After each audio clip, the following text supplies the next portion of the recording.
நம்மை காயப்படுத்தியவர்களை நினைத்து வருந்துவது நெருப்பை மடியில் கட்டிக்கொண்டு நடப்பதை போன்றது.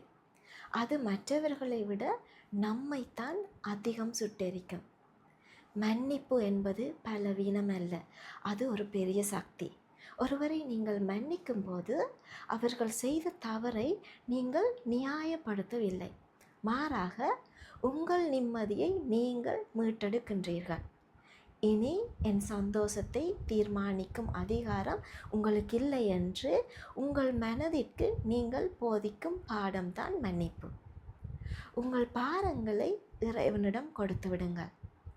கசப்புகளை துப்பிவிட்டு கனிவை நிரப்புங்கள். மன்னிக்க பழகிய இதயம் சிறகுகள் முளைத்த பறவையைப் போல லேசானது. இன்று ஒரு பாரத்தை இறக்கி வைப்போம். அமைதியாக வாழ்வோம்.